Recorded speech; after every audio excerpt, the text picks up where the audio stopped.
Ok. Bon, alors, bonjour à tous, bonjour à toutes.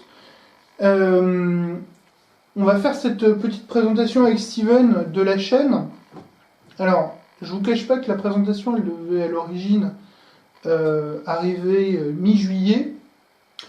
Donc à l'époque où, grâce à mon anniversaire, j'ai pu faire l'acquisition de ce petit caméscope qui nous permet de vous filmer, de nous filmer plutôt. Le problème, c'est que, donc, comme je l'expliquais dans cette première présentation, moi je passais mon examen, donc je passais le CRFPH, je passais l'examen d'entrée à l'école des avocats de Bordeaux, ce qui fait que, tout simplement, j'ai passé un été de merde, voilà, disons le mot, et que je n'ai pas eu le temps. J'ai pas eu le temps, je n'avais pas le bon format de la vidéo en plus, donc je n'ai pas pu modifier la vidéo de manière à pouvoir faire un petit peu de montage et de manière à pouvoir la mettre sur YouTube.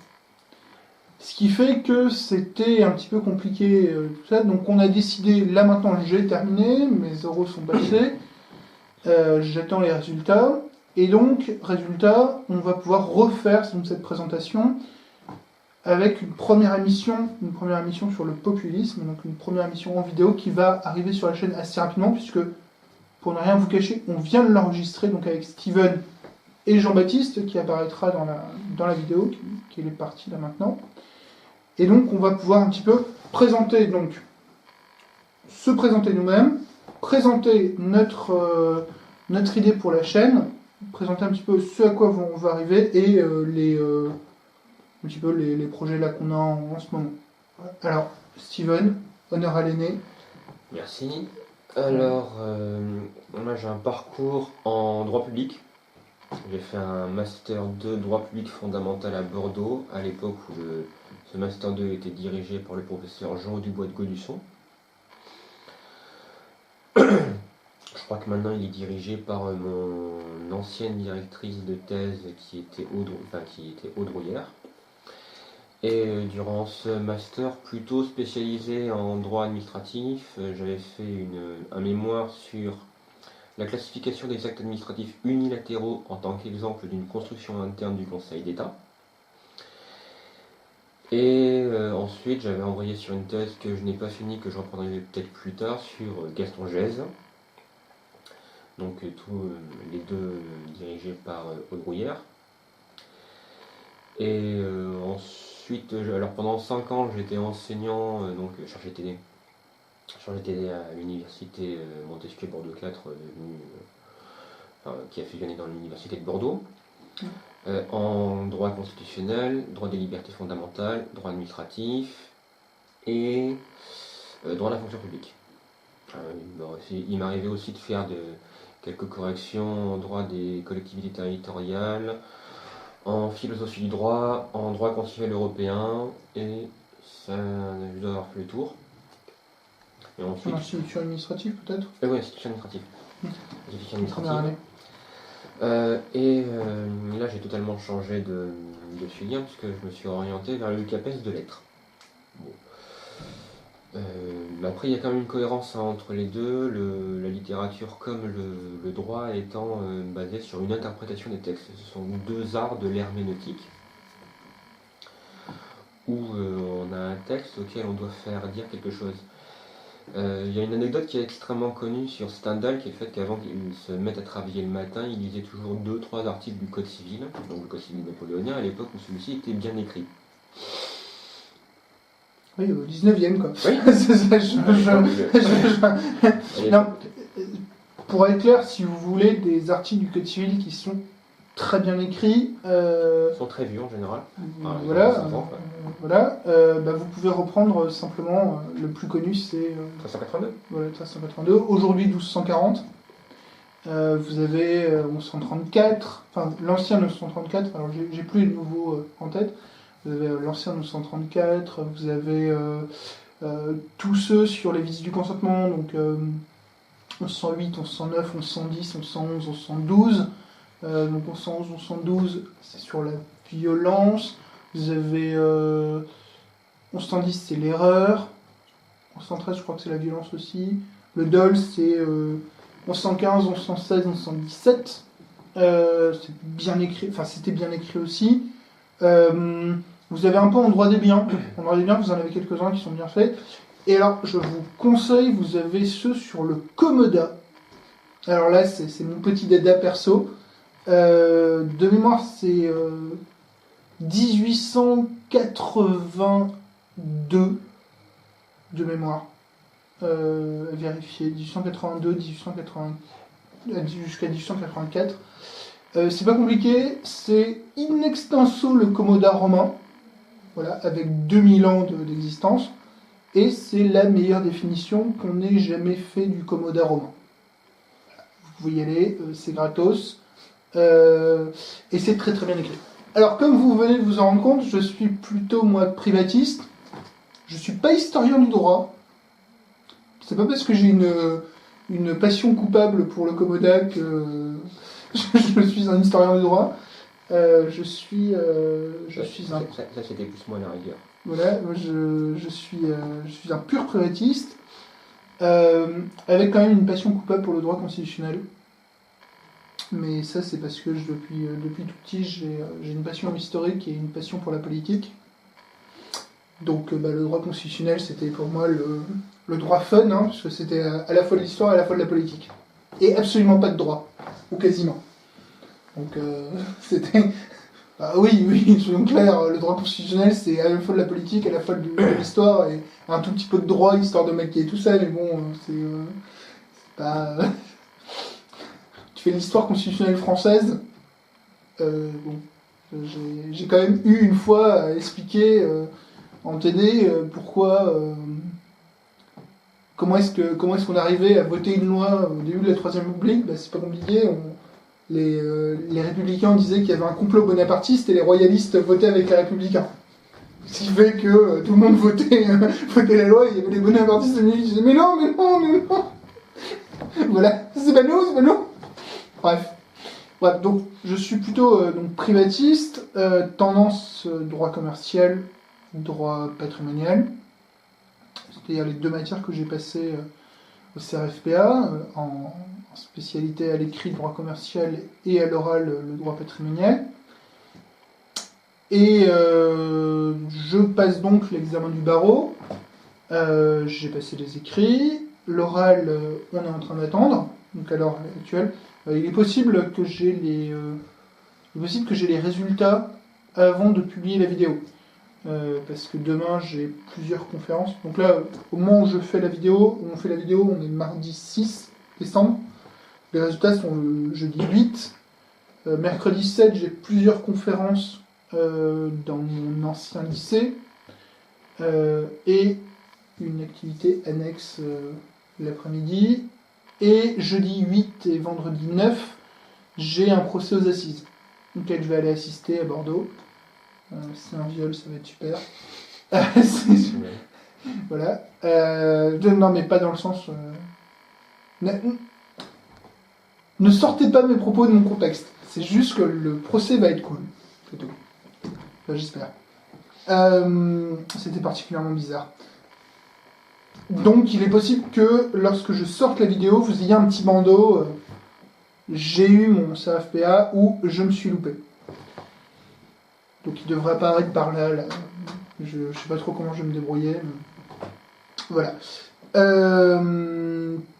Par rapport, donc, moi plutôt un privatiste, je me rappelle une anecdote, alors un tuyau que je peux vous donner, quand j'avais passé mes entretiens pour faire des Master 2, un Master 2 à Montpellier que j'avais passé, c'était une histoire un peu rocambolesque, que j'avais passé mon entretien à Paris. Le directeur qui m'avait fait passer mon entretien, qui avait changé mon dossier de pile. Là, c'est quand même assez improbable. M'avait dit non, mais vous avez le profil idoine pour un autre Master 2, donc comme je suis intervenant dans ce Master 2, que je fais passer les entretiens ici à Paris pour ce Master 2 également, je vous mets dans la pile. Et m'avait demandé, c'est un Master 2 recherche, enfin mix, vous pouvez faire un stage, on devait faire un mémoire de toute façon. Il m'avait demandé sur quoi j'aurais aimé travailler, et je pense que la personne a eu a eu littéralement un problème. Enfin, n'a pas compris ce que je lui ai répondu lorsque je lui ai dit le Komoda. Il m'a regardé en mode, mais. Non, mais enfin, pour un mémoire, bah oui, ok. Et si vous deviez faire une thèse, et je lui ai dit le droit du mandat. Ça a l'air fun. je crois que c'est aussi pour ça que le prof m'avait pris dans la liste pour ce master-là, auquel j'ai pas pu aller pour des raisons annexes. Tout simplement parce qu'il a dû se dire un type pareil, il faut absolument que je l'ai en cours. Ça doit être. Il devrait s'amuser avec le prof.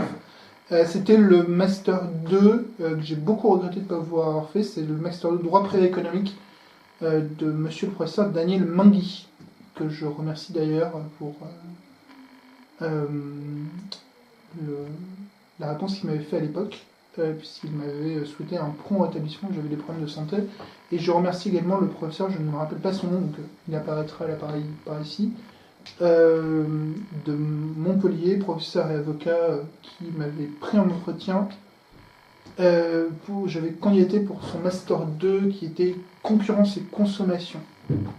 À l'époque, Master 2 professionnel, et il m'avait mis dans la pile du Master 2 droit privé.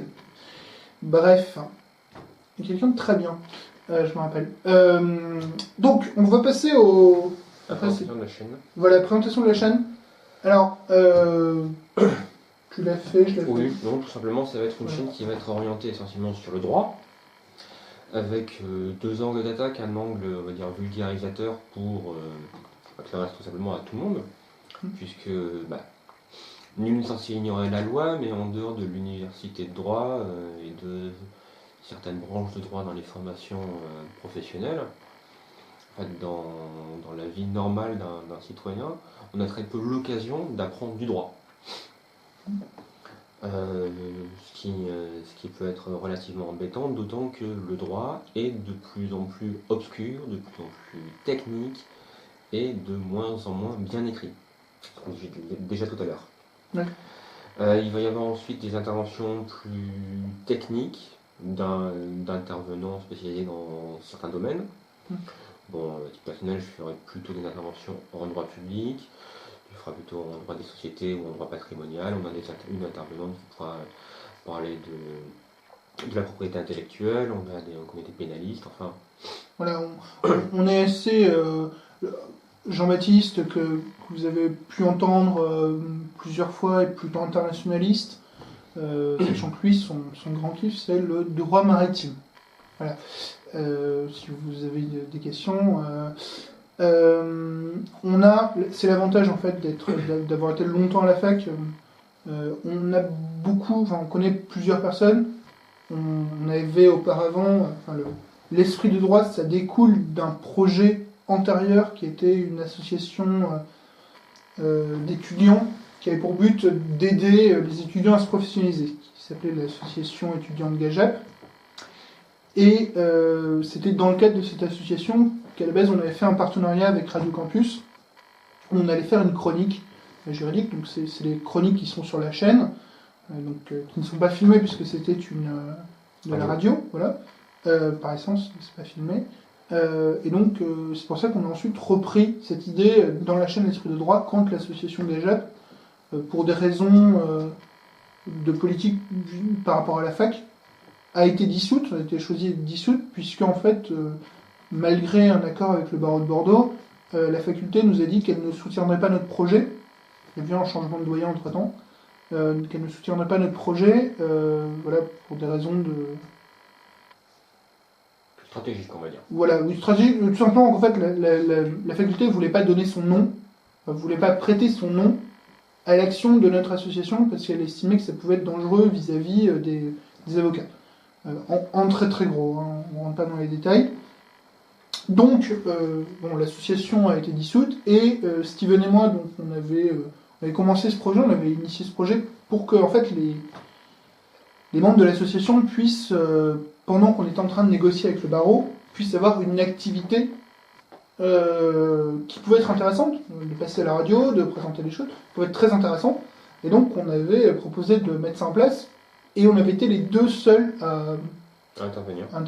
Voilà, puisqu'il n'y avait pas eu d'autres personnes qui étaient intervenues. Et donc, quand l'association a été dissoute, j'ai proposé à Steven de récupérer les bandes, parce que c'était notre travail à tous les deux, de récupérer les bandes et de faire une chaîne YouTube pour continuer un petit peu cette explication via une chaîne YouTube indépendante.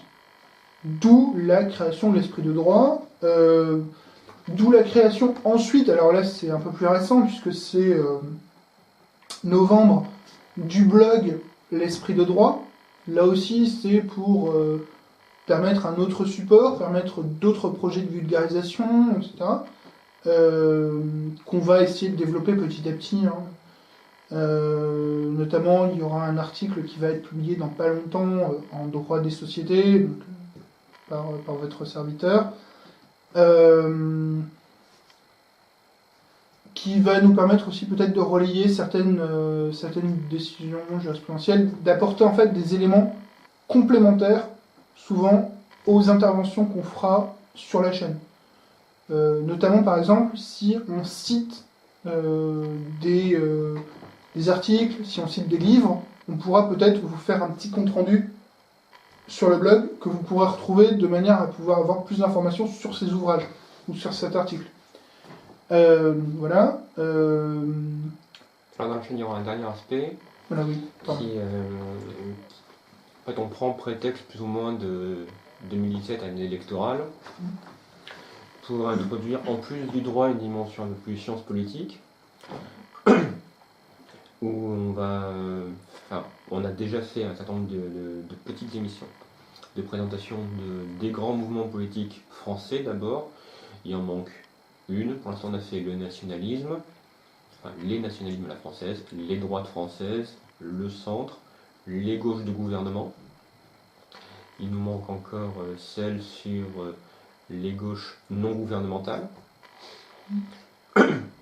Et ensuite, on va faire peut-être des présentations de cas étrangers un peu particuliers, de mouvements spécifiques à certains pays, de situations particulières. Alors celles auxquelles j'avais pensé, c'était l'Irlande, l'Islande, le Japon, et puis peut-être faire un tour. Alors, on constate quand même quand on fait de la science politique, c'est que d'un pays à un autre, souvent les gauches, par leur tendance internationaliste, vont se ressembler. Le communisme d'un pays à un autre est toujours plus ou moins le même dogme.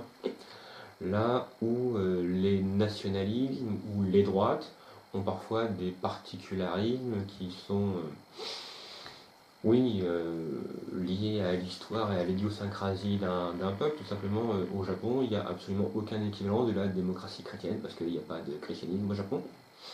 Oui, tout simplement. C'est un truc tout bête. Donc l'idée de doctrine sociale de l'Église, ça leur passe totalement à côté. Par contre, ils ont alors peut-être une sorte d'équivalent fonctionnel qui serait une forme de Red Tories au sein du Minchuto.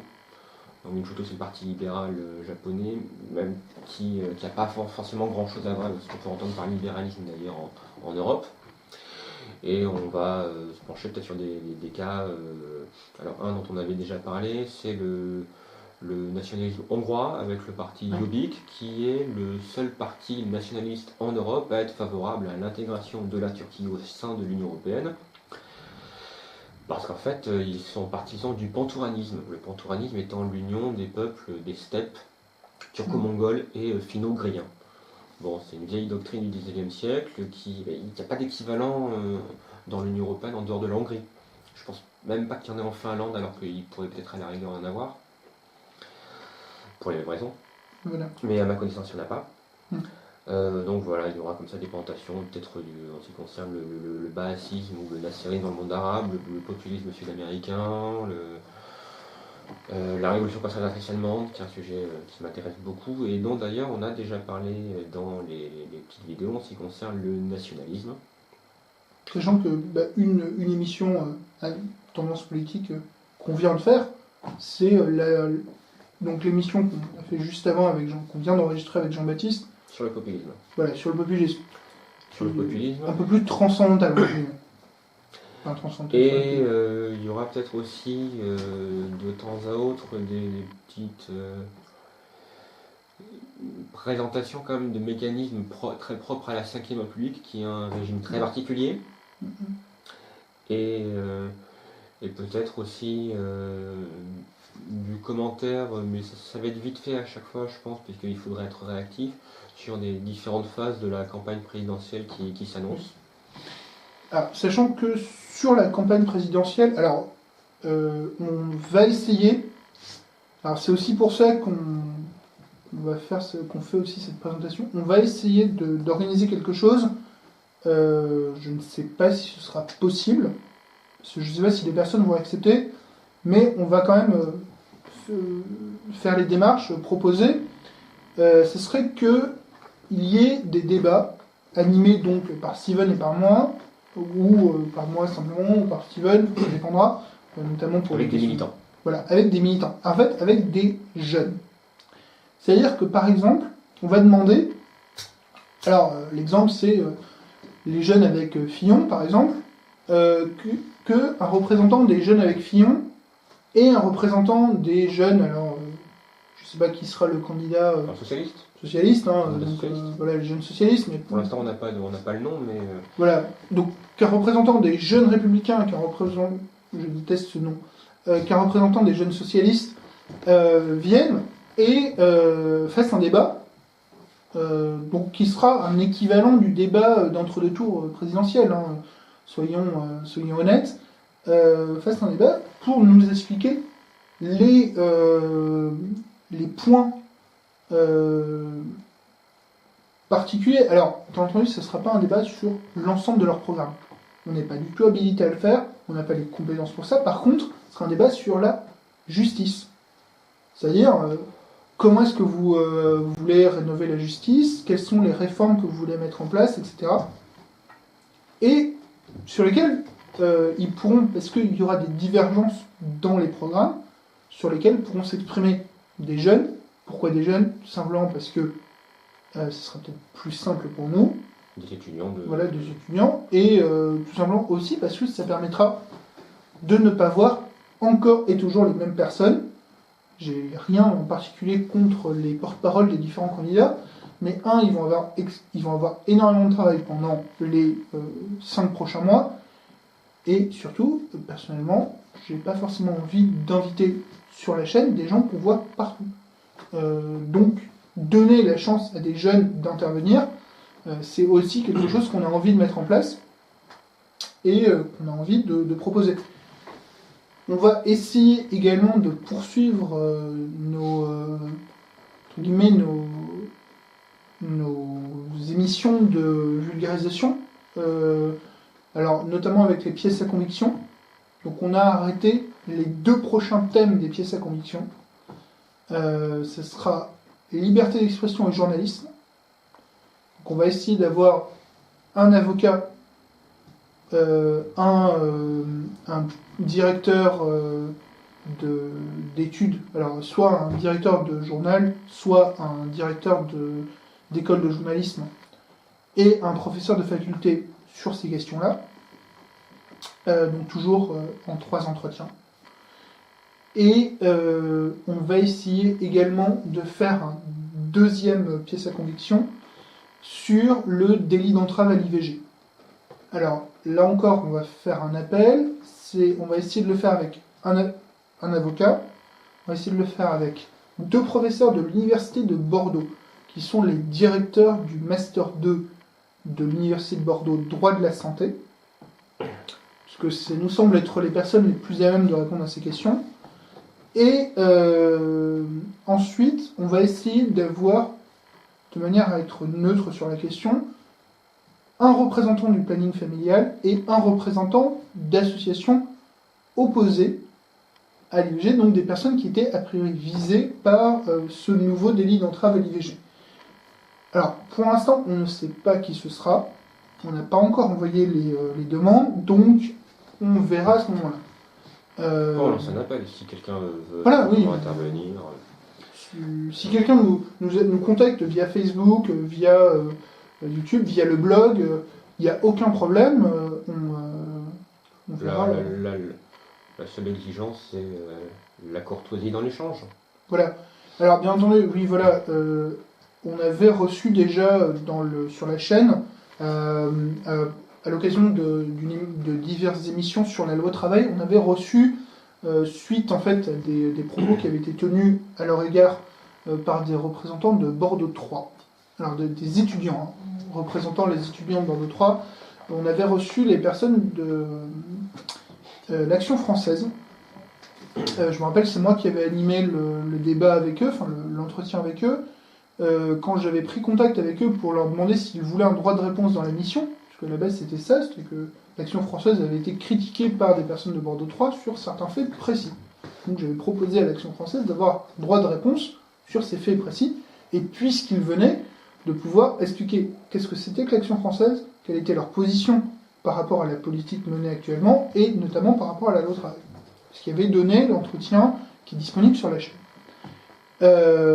Moi, ce que j'avais dit aux personnes de l'Action française, c'est que je voulais des personnes qui soient polies, des personnes qui soient un minimum éduquées, c'est-à-dire qui allaient parler dans un français correct, qui allaient parler de manière intelligible, et qui n'allaient pas tout casser chez moi si je leur apporter la contradiction. Si leur apporter la contradiction, et qui surtout n'allaient pas tenir des propos qui allaient m'obliger à couper l'entretien, à arrêter l'entretien, et à leur demander de quitter, alors pas le plateau, quitter ma maison, quitter chez moi, puisque nous tournons pour l'instant chez moi. C'est toujours l'exigence que j'ai avec tous mes intervenants, avec tous les intervenants qui sont dans les émissions. C'est-à-dire que s'il y a des propos qui seraient pénalement répréhensibles ou qui pourraient amener à des confusions qui ne seraient pas admissibles, les propos sont coupés, l'entretien sera arrêté et je prierai la personne de quitter l'émission. Voilà, c'est notre ligne de conduite. Après, voilà, c'est... Après, toutes les personnes bien élevées sont les bienvenues. Voilà, c'est ça. On va reprendre un autre exemple. Lorsque on a fait un pièce à conviction sur la réforme constitutionnelle. Donc c'était la réforme constitutionnelle qui a été arrêtée en février, mi-février, et c'est d'échange des unité, constitutionnalisation de l'état d'urgence et réforme et la place de l'avocat dans la justice. Voilà. Constitutionnalisation du droit à l'avocat, notamment. On avait proposé, avec Steven, on s'était mis d'accord sur le fait qu'il serait une bonne idée de pouvoir interroger des personnes qui ont participé au débat, et donc des parlementaires.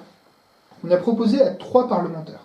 Nous avons proposé à un, alors je ne vais pas donner les noms pour des raisons évidentes, on a proposé à un sénateur, les Républicains. Nous n'avons eu aucune réponse. Nous avons proposé à un sénateur du Parti Socialiste. Ce sénateur, c'était à chaque fois les doyens des élus départementaux. Le sénateur socialiste nous a très gentiment répondu et nous a indiqué un autre sénateur socialiste qui, étant ancien avocat, était plus à même que lui, selon ce sénateur, selon le doyen des sénateurs socialistes, de nous répondre sur cette question. Nous avons contacté ce sénateur, nous n'avons eu aucune réponse. Et nous avons contacté donc un élu qui n'était ni des Républicains ni du Parti Socialiste, qui était Noël Mamère, député, ancien juge à la Haute Cour de justice de la République, ancien et maire, oui, député maire de Bègle et député de Talence également, avec qui nous avons convenu d'un entretien, avec qui nous avons établi les règles du jeu durant l'entretien, et qui nous a reçus de manière tout à fait correcte et courtoise, et avec qui l'entretien s'est très bien passé. Nous avons l'entretien... Alors, il y a eu des petits soucis, parce qu'il répondait à 3 ou 4 questions en même temps, donc parfois on posait une question à laquelle il avait déjà répondu, mais voilà. Avec qui ça s'est très bien passé. C'est toujours la politique de la chaîne, on essaie d'être neutre, on essaie d'apporter, s'il y a plusieurs versions de l'histoire, nous essaierons d'apporter les différentes versions de l'histoire. Et on donne la parole à tout le monde. Voilà. On n'est pas Fox News. C'est-à-dire que... Ni CNN. Ni CNN. Oui, non, mais je prends toujours cet exemple de Fox News. On n'est pas Fox News ou CNN. C'est-à-dire qu'on ne va pas inviter les gens en fonction de nos convictions politiques. Parce que sinon, globalement, je pense qu'il n'y aurait pas beaucoup de communistes dans le... Voilà. Et que ça manquerait au paysage. Il n'y a déjà pas beaucoup de communistes. Oui, c'est pas bien. Steven, c'est un coup bas. C'est ça. Bref. Donc, résultat, Et je peux même pas te retourner les plaisanteries avec le front. Ça m'énerve. Bref. Mais, résultat, on va inviter des gens avec qui avec qui on n'est pas forcément en accord politique. Quand monsieur le maire de Bègle, donc Noël Mamère, nous reçoit à la mairie de Bègle pour un entretien, donc on le reçoit dans une émission, je ne suis pas forcément d'accord sur la plupart des positions que prend le maire de Bègle. Ni forcément en désaccord. Oui, ni forcément en désaccord. Mais ni l'un ni l'autre, c'est avant tout faire œuvre d'information. Et de proposer. Plutôt orienté quand même sur les questions juridiques, et c'est de permettre à toutes les sensibilités de s'exprimer. Ou quasiment toutes. C'est-à-dire que quand on propose à un élu Les Républicains, théoriquement, on va nous expliquer que la réforme constitutionnelle est plutôt, soit ne va pas assez loin, soit est une ineptie, on s'attend plutôt à ce qu'il ait donc un discours qui soit contre la réforme. Quand on propose un sénateur socialiste, on s'attend plutôt à ce qu'il défende la réforme. Et quand on propose au maire de Bègle, on s'attend à ce qu'il ait un discours qui ne soit ni forcément pour, ni forcément contre. On n'a pas forcément d'éléments sur ce qu'il va nous répondre. On sait simplement que lui va nous répondre par rapport à sa sensibilité. Par contre, on a 3 discours différents, parce que ça m'étonnerait que le maire ait eu le même discours que le sénateur socialiste ou le discours du sénateur Les Républicains. Donc, on a 3 versions de l'histoire. Après, ça vous permet à vous de choisir, entre guillemets, d'entendre ces 3 versions et de choisir la version de l'histoire qui vous semble la plus logique et donc celle que vous allez considérer comme la version que vous admettez, vous, comme la vraie, entre guillemets. Et c'est ce qu'on va essayer de faire à chaque fois. C'est-à-dire que si on a un débat un peu trop clivant, on va essayer d'avoir les différentes versions possibles. L'exemple typique, c'est sur l'IVG, en invitant donc une personne du planning familial et une personne d'association. On ne débat qu'avec les gens avec qui on n'est pas d'accord. Oui. Par principe. Et à partir du moment où ce débat se fait dans le respect, la courtoisie et la politesse, il ne devrait pas y avoir de soucis. Ah oui, non, c'est le... Voilà. Et alors, pour les autres projets, donc on va donc continuer les pièces à conviction, on va continuer les chroniques de temps à autre, notamment en fait en s'appuyant sur des notes de synthèse. C'est un peu l'avantage de passer l'examen du barreau, c'est que vous avez une épreuve de notes de synthèse. Donc j'ai un certain nombre de dossiers de notes de synthèse que j'ai de mes entraînements au barreau, qui peuvent nous servir pour faire des chroniques sur des points un peu particuliers, qui peuvent toujours être donc de bonnes choses pour les auditeurs. Une autre chose qu'on va faire, alors ce qui sera un peu moins de la vulgarisation, qui sera un peu plus peut-être un peu plus technique, avec des amis donc, qui ont passé l'examen du barreau, on va essayer de mettre en place des grands oraux. C'est-à-dire des passages aux grands oraux. Quelle sera l'idée de la... On va essayer de faire un pilote dans pas longtemps de l'émission pour vous montrer l'idée. Globalement, le projet, ce serait que face caméra, vous ayez la personne qui passe le grand oral. Elle sera face caméra, vous verrez la personne, vous la verrez faire son exposé, donc sur le sujet. Donc ça dure un quart d'heure. Et ensuite, il y aura le quart d'heure de questions. Le jury sera hors champ. Donc vous ne verrez pas le jury, vous entendrez simplement les questions et vous verrez les réactions de l'étudiant. Quelle est l'idée? C'est que ça permette... Alors nous, ça nous permet d'aborder de l'actualité, puisque les sujets, les questions traitent de questions d'actualité généralement, pour essayer de piéger l'étudiant. Hein. Rappelez-vous que le grand oral, c'est quand même l'épreuve de torture du CRFPA. Eh non, mais littéralement, hein, c'est donc clair. Hein. C'est l'une des rares formes de torture qui sont encore autorisées aujourd'hui. Alors, traitement inhumain dégradant d'un point de vue de la Convention européenne des droits de l'homme. Tu t'es déjà... Attends, je milite pour qu'on reconnaisse le syndrome du couloir d'examen. Je suis sûr que ça peut être un traitement inhumain dégradant. J'en suis persuadé. En tout cas inhumain. Et potentiellement dégradant. Bref. Vous comprendrez quand vous verrez, voilà. Ce qui permet en fait derrière de voir comment est-ce qu'on fait un grand oral.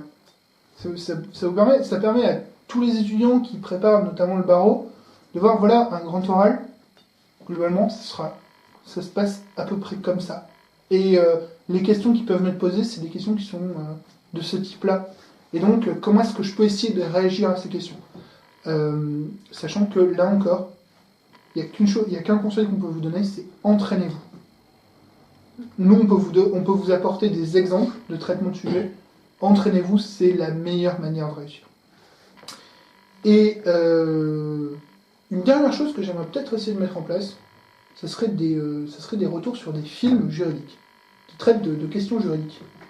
Alors ça peut être, par exemple, La défense Lincoln, ça peut être 12 hommes en colère, ça peut être Commis d'office, voilà. L'avocat de la terreur sur Jacques Vergès.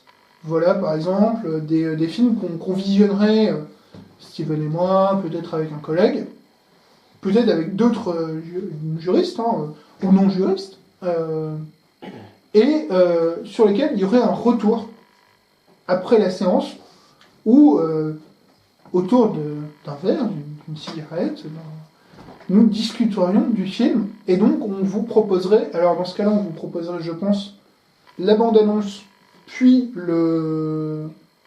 si on arrive à la trouver, puis la discussion, et donc avec un conseil à la limite à la fin, un peu en mode, je sais pas si vous connaissez cette émission, Le Masque et la Plume.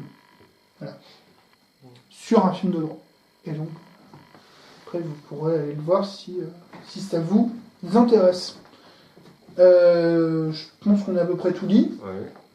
Voilà. J'espère que celle-là, elle sortira un peu plus rapidement que l'ancienne, puisque l'ancienne n'est jamais sortie. Merci Steven. Et donc là... et à très bientôt. Voilà, très bientôt. Il n'y aura pas de petite bande ici là pour mettre Facebook, le blog, la chaîne, l'abonnement, machin, etc. Mais l'intention y est, vous pouvez vous abonner, vous pouvez nous suivre sur Facebook et il y a le blog. Merci à tous. Au revoir. T'enlèves pas le truc sur le front. Sur le front. Ouais, non, franchement, t'enlèves pas. D'accord. Euh... Je sais pas si je pourrais le faire.